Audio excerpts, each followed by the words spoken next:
बिस्मिल्लाहिर्रहमानिर्रहीम। अस्सलाम वालेकुम friends, I hope you are well.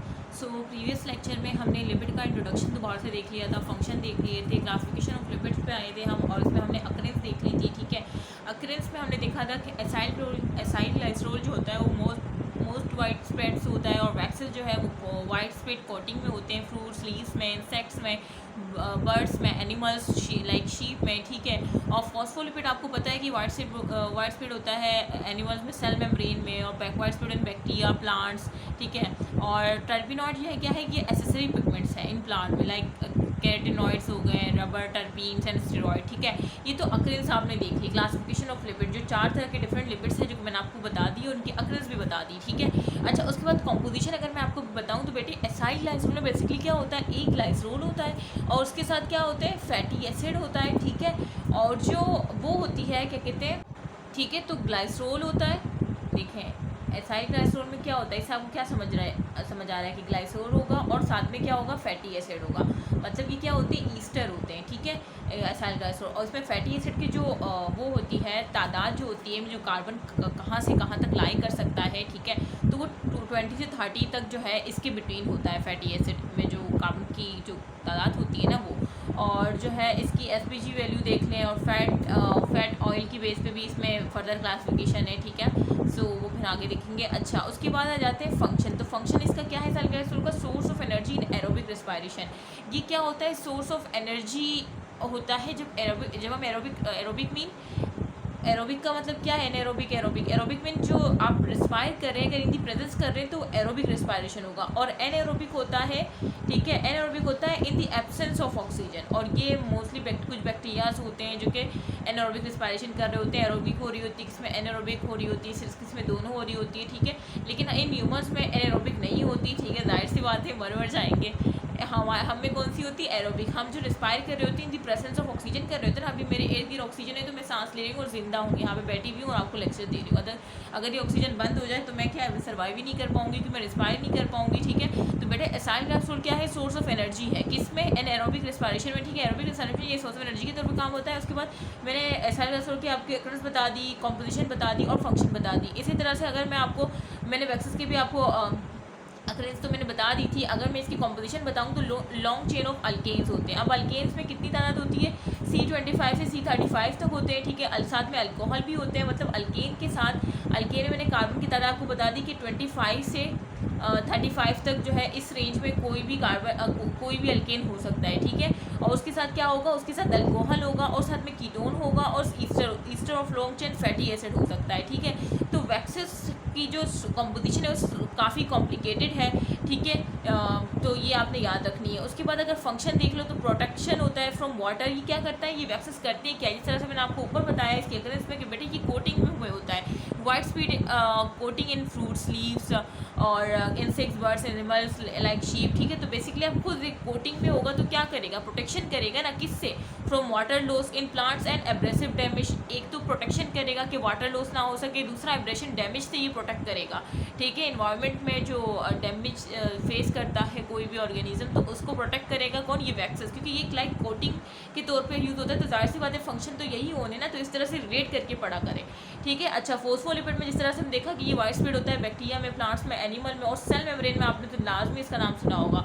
ठीक है, ये ऑलरेडी मैं बता चुकी हूँ अक्रेंस। अगर मैं इसकी कॉम्पोजिशन बताऊँ तो फोस्फोटाइडिक एसिड होता है। अब फोस्फोटाइडिक एसिड जो है बेसिकली किस तरह से जो है, इसमें ग्लाइसरोल होता है, फैटी एसिड होता है और फॉस्फोरिक एसिड होता है। ठीक है, ये सब मिलके मतलब ग्लाइसरोल, फैटी एसिड और क्या, और फॉस्फोरिक एसिड। ठीक है, ये सब मिलके फोस्फोटाइडिक एसिड बनाते हैं। इस वजह से इनको ब्रैकेट में करके शो किया है। ठीक है, फोस्फोटाइडिक एसिड और प्लस अब ये फोस्फोटाइडिक एसिड जो कि इन तीनों से मिल के बना है, ग्लाइसरोल, फैटी एसिड और फॉस्फोरिक एसिड। तो फोस्फोटाइडिक एसिड अगर नाइट्रोजन बेस से मिल जाएगा, अब नाइट्रोजन बेस कौन सी, कॉलिन हो सकती है, इथेनॉल अमाइन हो सकती है और सीरीन हो सकती है। ठीक है, तो ये आपने याद रखना है, कॉम्पोजिशन हर एक ही याद रखनी है, ये एमसीक्यूज में आ सकता है। ठीक है, वो पूछ सकते हैं लॉन्ग चेन ऑफ अल्केन जो है, alcohol, long chain of alkane होता है, अल्कोहल, कीटोन, ईस्टर, वो कौन सी किसकी कंपोजिशन है, तो आपने बताने हैं वैक्सेस। अगर वो पूछे, ये तो बहुत सिंपल है, तो आपको आती है ग्लाइसरोल, फैटी एसिड या ईस्टर ऑफ लिपिड, तो आपने एसाइल ग्लाइसरोल बताना है। और फॉस्फोलिपिड की वो क्या पूछ सकते हैं कि बेटे फॉस्फोटाइडिक एसिड है और नाइट्रोजन बेस है, किसकी कंपोजिशन है, तो आपने फ़ौरन अगर इस चैनल से पढ़ा है तो आपने देखा है फॉस्फोलिपिड की है। अगर वो पूछे कि फॉस्फोटाइडिक एसिड की खुद किस तरह से बनता है, तो आपने क्या बताया, glycerol fatty acid and phosphoric acid, ठीक है। ये फॉस्फोटाइडिक एसिड इन तीनों से मिलकर बनता है। फिर फॉस्फोटाइडिक एसिड नाइट्रोजन बेस के साथ मिलकर फॉस्फोलिपिड की फॉर्मेशन। अब नाइट्रोजन बेस कौन से हो सकते हैं, ये पूछ सकते हैं कोलिन, थाइनोलामाइन, सीरीन, ठीक है। इसके बाद वो ये भी पूछ सकते हैं एमसीक्यूज में, ये भी आ सकते हैं कि पॉलीमर्स ऑफ आइसोप्रेनाइड यूनिट जो है किसकी कॉम्पोजिशन है, तो आपने क्या लगाना है, वो टर्पिनॉइड, ठीक है। तो ये इस तरह से वो एमसीक्यूज पूछ सकते हैं। इस वजह से मैं बार बार आपको ये चीज़ें करवा रही हूँ कि बेटे आपने हर लेक्चर में, भले मैं होमवर्क का ये बताऊँ या ना बताऊँ, आपने क्या होमवर्क क्या करना है, जल्दी से कमेंट करें कौन सा होमवर्क जो आपने हमेशा करना है। लेक्चर लेने के बाद साथ साथ तो आप नोट कर ही रहे होंगे, ठीक है। और वैसे बायो में आप लोगों को जो, अगर आप लोग नोट नहीं कर सकते तो सिर्फ यही काफ़ी है, ठीक है। उसके बाद क्या करें, अपनी टेक्स्ट बुक को लाजमी रीड आउट करें। इसके बाद ये पूरा एक ओवरव्यू यार, वन शॉट नहीं है, वन शॉट मतलब मैंने आपको सारी इंपॉर्टेंट बातें निकाल के ना आपके जहन में बिठा दी, सब कुछ मैंने आपको यूँ वन शॉट में करवा दिया। अब इसके बाद आपने खुद वर्किंग करनी है। वर्किंग किस तरह से करनी है, अपनी टेक्स्ट बुक को खोलना है और आप देखेंगे ना, आप पढ़ेंगे कि हाँ ये तो मैंने बताया था, ये मैंने बताया था, और आपको जब पढ़ेंगे ना तो आपको लग रहा होगा कि अच्छा ये वो लाइन जो मैंने बताई थी इसका मतलब ये इंपॉर्टेंट, तो अच्छा इसकी डिटेल ये है, बस उसके बाद आपने रख देनी है। इस तरह से आप करेंगे तो ही पॉसिबल हो पाएगा बेटे। मैं जो है एक ही बंदी हूँ, वो तो आपको पता ही है। बायोलॉजी भी करवा रही हूँ, केमिस्ट्री भी करवा रही हूँ, फिज़िक्स भी करवा रही हूँ, जो कि मतलब इम्पॉसिबल सी बात है। मेरी फ्रेंड वगैरह कहती है नामुमकिन सी बात है कि सारे सब्जेक्ट एक ही बंदा करवाए, लेकिन मुझे पॉसिबल करना होगा, जाहिर सी बात है, क्योंकि ये फ्री ऑफ कॉस्ट जब मैंने मतलब आप सब के लिए कदम उठाया हुआ है, क्योंकि जाहिर सी बात है अगर मैं लोग जो है पेड शायद इस वजह से लेते हैं क्योंकि वो अलग अलग टीचर रखते हैं। अब सब कुछ मैं ही करवा रही हूँ और मैं चाहती हूँ कि मतलब स्टूडेंट्स को हर चीज़ फ्री में मिले, ताकि वो कल को अपने पेरेंट्स से ये ना कह सके कि हमें अच्छे से समझाया नहीं था, किसी ने हमें अच्छा प्लेटफॉर्म नहीं मिला था, ताकि वो ये शिकायत ना कर सके पेरेंट्स से, अपने पेरेंट्स से ये ना कह सके।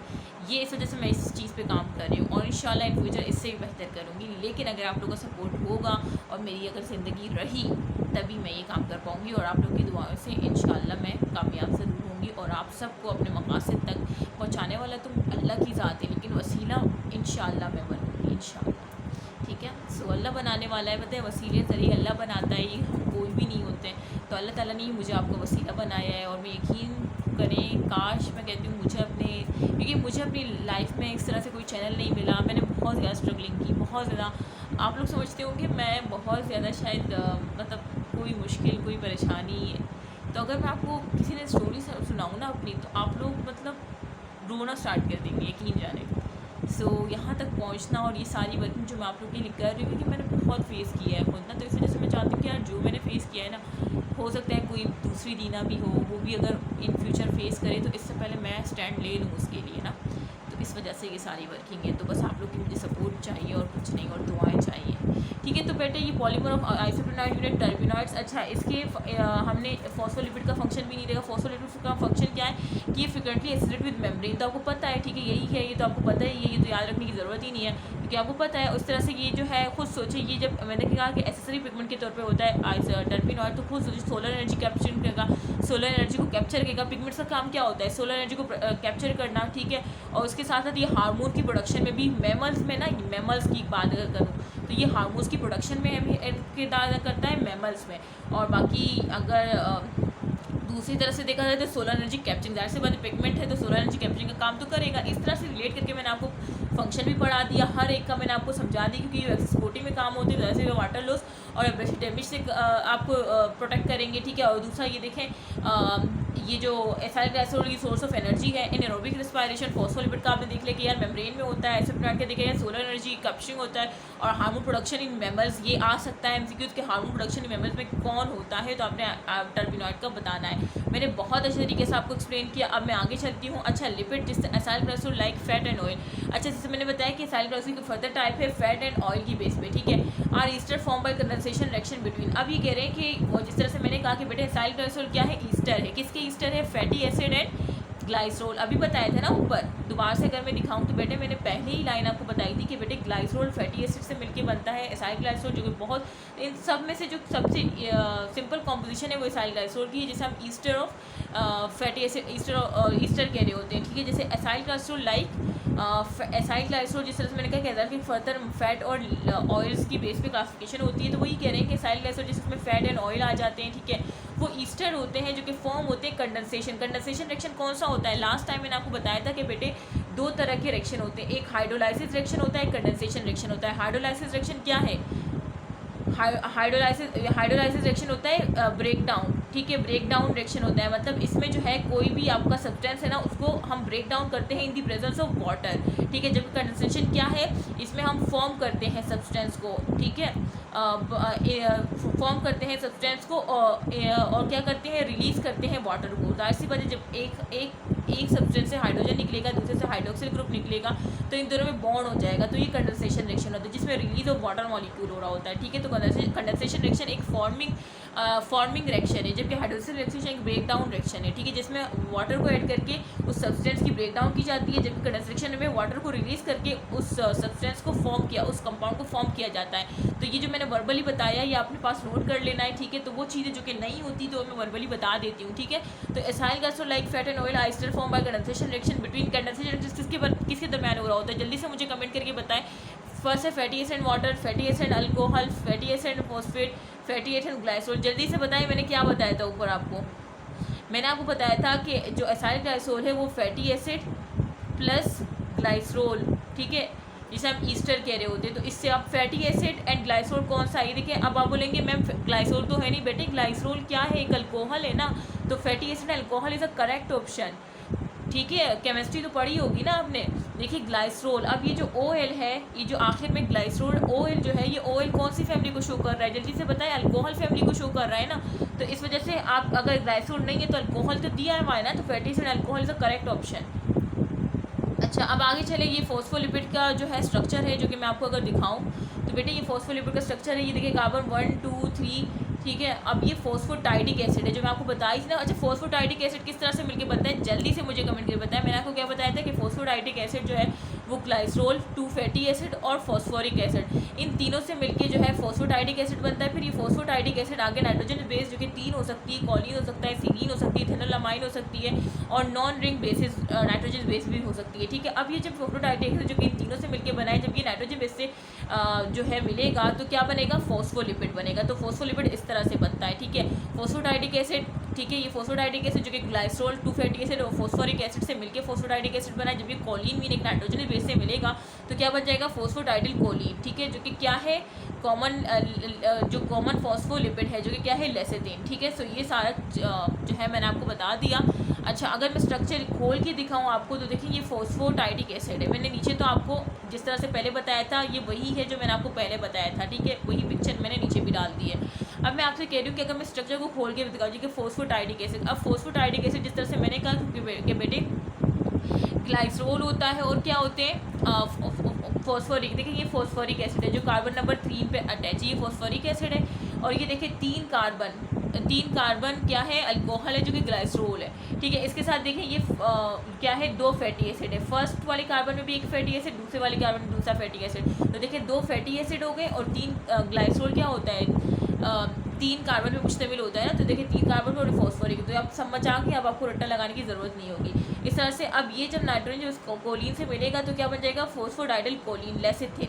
फॉस्फोडाइडल कोलिन पूछ सकते हैं कि ये किसे कहते हैं, तो आपको पता होना चाहिए कि लेसिथिन। और ये पूछ सकते हैं कि कॉमन फॉस्फोलिपिड कौन सा है, तो लेसिथिन, ठीक है। ये सारे एमसीक्यूज पॉइंट है। अच्छा फॉस्फोडाइडल कोलिन जो है इसमें नाइट्रोजन बेस किसके साथ लग जाता है? फॉस्फोरिक एसिड के साथ। देखिए ये फॉस्फोरिक के साथ कोलिन नाइट्रोजन बेस लग गई और ये फॉस्फोडाइडल कोलिन बन गया, ठीक है। अगर मैं आपको डायग्राम से रिप्रेजेंट कर दूँ, देखिए फॉस्फोलिपिड जो है वो आपने देखा होगा सेल मेम्ब्रेन में फॉस्फोलिपिड मॉलिक्यूल, तो उसकी एक टेल साइड होती है, ठीक है, और ये हेड साइड होता है। जो हेड साइड होता है वो क्या होता है? वो पोलर इन नेचर होता है, जिसे हम हाइड्रोफिलिक कह रहे होते हैं, ठीक है। फॉस्फेट कंटेनिंग नेचर मतलब ये क्या होता है? हाइड्रोफिलिक मतलब वाटर लविंग होता है, हाइड्रोफिलिक मतलब वाटर लविंग। और जो टेल होती है वो हाइड्रोफोबिक होती है, मतलब वाटर क्या?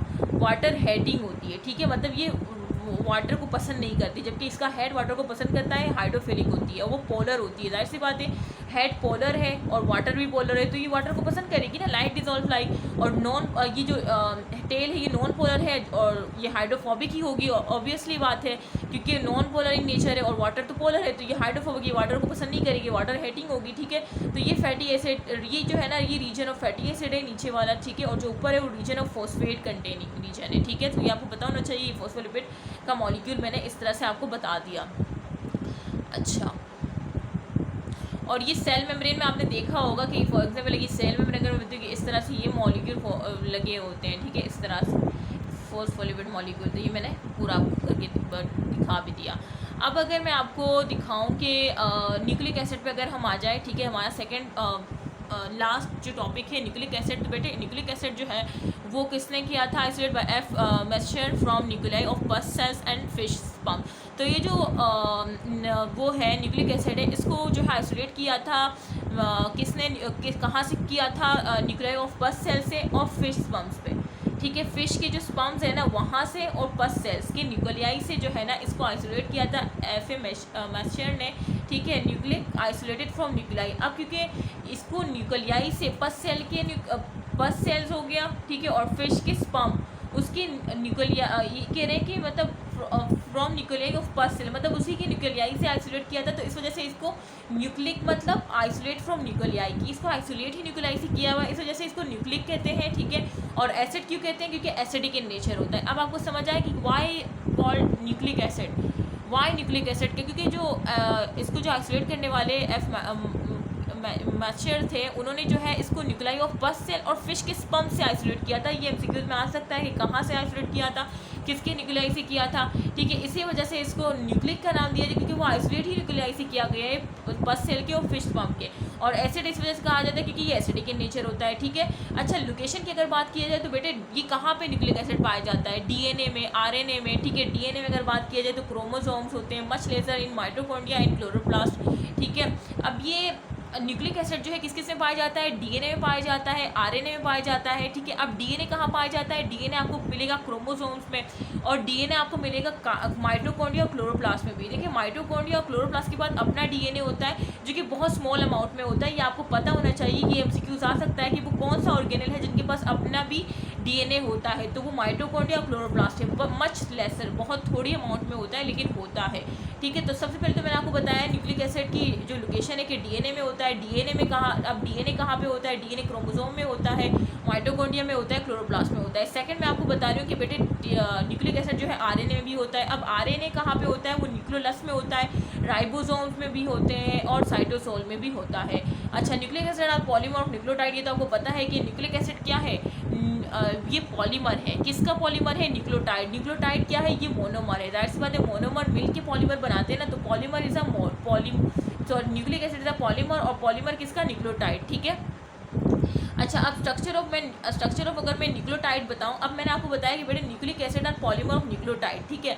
मीन न्यूक्लिक एसिड एक पॉलीमर है और न्यूक्लियोटाइड एक मोनोमर है। मोनोमर मिलके पॉलीमर की फॉर्मेशन करते हैं, मीन मोनोमर न्यूक्लियोटाइड मिलके न्यूक्लिक एसिड की फॉर्मेशन की है। अब आप बोलेंगे कि मैम आप हमें ये बताएं कि न्यूक्लियोटाइड का स्ट्रक्चर बता दें। तो मैं बोलूँगी बेटे स्ट्रक्चर ऑफ न्यूक्लियोटाइड अगर मैं आपको बताऊँ ना, तो उसमें एक पेंटोस शुगर होती है, एक नाइट्रोजनस बेस होती है, एक फॉस्फोरिक एसिड होता है, ठीक है। अगर मैं यहाँ पे डायग्राम से आपको दिखाऊँ तो बेटे ये क्या है? ये पेंटोस शुगर है। देखिए 1 2 3 4 5 कार्बन पे मुश्तमिल ये एक पेंटोस शुगर है, ठीक है। और इसमें अगर आप देखें ये 5वें कार्बन पे फॉस्फोरिक एसिड लगा हुआ है, ठीक है। तो ये आपने देख लिया पेंटोस शुगर और फॉस्फोरिक एसिड में दिखा दिया, और उसके 1 कार्बन पे बेस लगी हुई है नाइट्रोजन बेस, तो आपने नाइट्रोजन बेस भी देखी। तो ये पूरा न्यूक्लियोटाइड का स्ट्रक्चर है।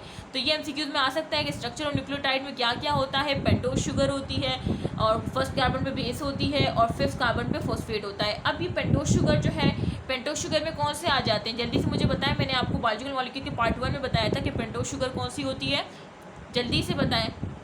राइबोज होती है, डीऑक्सी राइबोज होती है। अब आपने याद रखना है ये स्ट्रक्चर ऑफ न्यूक्लियोटाइड जो है, अब आपने याद रखना है कि स्ट्रक्चर ऑफ न्यूक्लियोटाइड में जो पेंटोस शुगर होती है ना, ये डिफरेंस पेंटोस शुगर डिफर हो जाती है किसमें? On the basis of DNA और आरएनए। डीएनए में जो पेंटोस शुगर होती है ना वो डीऑक्सी राइबोज होती है, और जो आरएनए में होती है वो राइबोज होती है, ठीक है। ये डिफरेंस आपने याद रखना है कि मैम दीना ने स्ट्रक्चर ऑफ न्यूक्लियोटाइड तो बता दिया कि भाई उसमें पेंटोस शुगर होती है, फर्स्ट पे बेस होती है और 5th पे फॉस्फोरिक एसिड होता है। लेकिन डीएनए और आरएनए, क्योंकि मैंने कहा कि DNA nucleic acid DNA nucleic acid का लोकेशन मैंने जैसे बताया कि डीएनए में होता है, आरएनए में होता है।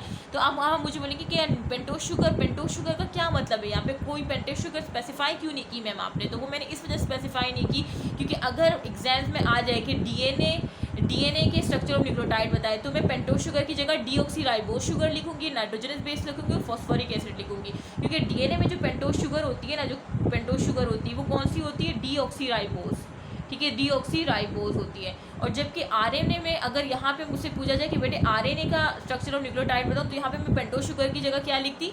राइबोस शुगर लिख दी, ठीक है। Ribose sugar nitrogenous base phosphoric acid, ठीक है। तो पेंटोज शुगर जो राइबोस में जो आरएनए में होती है वो क्या होती है, वो राइबोस होती है। तो ये आपको पता होना चाहिए कि डीएनए में पेंटोज शुगर कौन सी होती है, आरएनए में कौन सी होती है। इस वजह से यहाँ पे पेंटोज शुगर को स्पेसिफाई नहीं किया गया। आपको एक कॉमन स्ट्रक्चर ऑफ न्यूक्लियोटाइड बताया गया है कि भाई पेंटोज शुगर होती है, फर्स्ट पे बेस होती है, फिफ्थ पे फॉस्फोरिक एसिड होता है। अब पेंटोज शुगर जो है वो डिपेंड करती है कि आप जो है डीएनए का पॉलीमर बना रहे हैं। अगर डीएनए का पॉलीमर बना रहे हैं तो यहाँ पे पेंटोज शुगर डीऑक्सीराइबोज होगी। अगर आरएनए का पॉलीमर बना रहे हैं तो यहाँ पे पेंटोज शुगर क्या होगी, राइबोज होगी, ठीक है। सो आई होप आपको समझ आ गया। अच्छा, ये पूरा स्ट्रक्चर ऑफ न्यूक्लियोटाइड है।